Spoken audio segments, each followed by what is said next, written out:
Government पैसा ले भी रही है और उसका हिसाब भी रख रही है, लेकिन उस हिसाब के रूल कहां से आते हैं? रूल नंबर 11 ऑफ जीएफआर ये कहता है कि रेवेन्यू या रिसिप्ट का पैसा कैसे असेस किया जाए, कलेक्ट किया जाए, एलोकेट किया जाए, रेमिट या कब छोड़ा जाए, ये सारे डिटेल रूल हर डिपार्टमेंट के अपने रेगुलेशन में होने चाहिए। यानी हर डिपार्टमेंट अपने काम के अकॉर्डिंग रूल्स बनाता है। अब आते हैं रूल नंबर 11 के सेकंड पार्ट पे।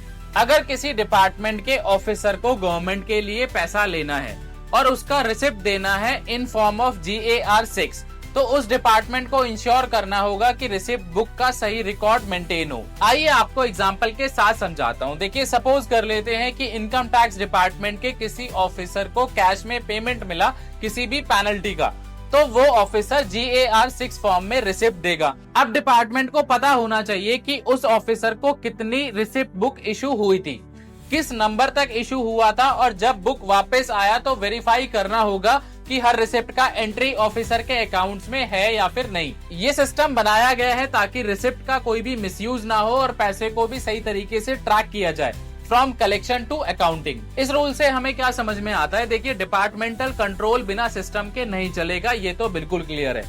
रूल्स तो सेंट्रलाइज्ड है, लेकिन उनका इम्प्लीमेंटेशन डिपार्टमेंट वाइज होता है, इसलिए हर पैसे का हिसाब रखना उतना ही जरूरी है।